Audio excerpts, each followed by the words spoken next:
নাগরিকত্ব আইন সিএএ চালু হয়ে গেছে। আপনি যদি সিএএ এর জন্য আবেদন করেন তাহলে আপনাকে কী কী ডকুমেন্টস দিতে হবে বা কী কী ডকুমেন্টস আপনার সঙ্গে রাখতে হবে আজকে এই ভিডিওর মাধ্যমে জানাবো। আপনারা প্রথম থেকে শেষ পর্যন্ত ভিডিওটির সঙ্গে থাকুন। প্রথমেই বলছে সিএর জন্য যেসব ডকুমেন্টস লাগবে: বৈধ বিদেশি পাসপোর্ট, পাকিস্তান, বাংলাদেশ বা আফগানিস্তান থেকে ভারতে এলে সেই সব দেশের সরকারি প্রদত্ত বৈধ পাসপোর্ট কপি লাগবে। অর্থাৎ আপনি যদি বাংলাদেশ, পাকিস্তান বা আফগানিস্তান থেকে যদি ভারতে এসে থাকেন যে কোনো কারণে, বা পাসপোর্ট করে আসার পর আপনি আর সে দেশে ফেরত যাননি, তাহলে কিন্তু আপনার বৈধ পাসপোর্টটা কিন্তু আপনার এখানে লাগবে। আশা করি বুঝতে পারছেন এক নাম্বারটা।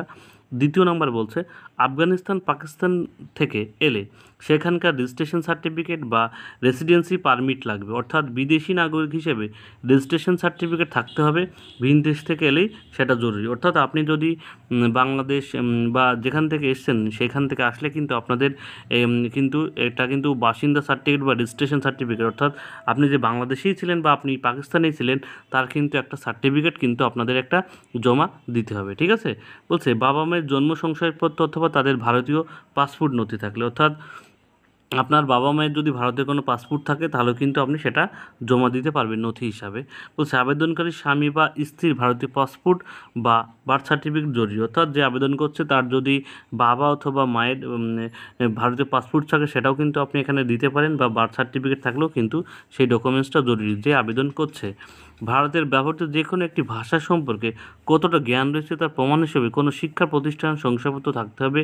আবেদনকারী এ দেশের হোক বা ভিন দেশের, সেখানকার স্কুল, কলেজ বা ইউনিভার্সিটি শংসাপত্র থাকা জরুরি। অর্থাৎ যে আবেদন করছে তার কিন্তু এই যে ভাষা সম্পর্কে যে জ্ঞান আছে তার প্রমাণের জন্য, অর্থাৎ আপনি যদি বাংলাদেশ থেকে আসেন তাহলে আপনার বাংলা ভাষা সম্পর্কে আপনার যে জ্ঞান আছে তার জন্য আপনি বাংলাদেশে যদি কোনো শিক্ষা প্রতিষ্ঠানে পড়াশোনা করে থাকেন সেখানকার কিন্তু একটা শংসাপত্র আপনার নথি হিসাবে কাজে লাগবে। আবেদনকারীর চরিত্র সম্পর্কে সার্টিফিকেট দিতে হবে দুজনকে। অর্থাৎ আপনারা যে দুজন ফর্ম ফিল আপ করছে তাদের কিন্তু চরিত্র সার্টিফিকেট কিন্তু দুজনকে দিতে হবে। ঠিক আছে? বলছে আবেদনকারী ভিন দেশ থেকে এলে সেখানকার সরকার প্রদত্ত কোনো লাইসেন্স বা সার্টিফিকেট থাকলে জমা দিতে হবে। অর্থাৎ আপনি যদি বাংলাদেশ, পাকিস্তান বা আফগানিস্তান যে কোনো দেশ থেকে আসে কিনা সেখানকার যদি কোনো লাইসেন্স, অর্থাৎ আপনি মনে করেন যে ড্রাইভিং লাইসেন্স বা অন্য কোনো ব্যবসায়িক লাইসেন্স, যে কোনো লাইসেন্স যদি আপনার থেকে থাকে তাহলে কিন্তু সেটা আপনাকে দিতে হতে পারে। 500 টাকার একটি ব্যাংক চালান বা স্টেট ব্যাংক অফ ইন্ডিয়া জমা দিতে হবে। অর্থাৎ আপনাকে কিন্তু একটা চালান কাটতে হবে ব্যাংকের মাধ্যমে 500 টাকা। ঠিক আছে? এই নথি কিন্তু শুধুমাত্র যারা বিদেশ থেকে এসছেন তারা। এবার আপনি ধরুন 2014 সালের আগে দেশে এসছেন, আসার পর এবার আপনি এখানে আসার পর যেসব ডকুমেন্টগুলো করেছেন, Aadhaar card, voter card, ration card, বা আপনি এখানে গিয়ে বসবাস করছেন তার জমির দলিল, সেই ডকুমেন্টসগুলোও কিন্তু আপনার লাগবে। ঠিক আছে? অর্থাৎ আপনি বাংলাদেশ থেকে যখন আসছেন বাংলাদেশের ডকুমেন্টস, আপনি কোথায় ছিলেন, ঠিক আছে, বাংলাদেশ থেকে কীভাবে এসেছেন তার কিন্তু ফুল ডিটেলস কিন্তু আপনার জানতে হবে বা সেই ডকুমেন্টসগুলো থাকতে হবে।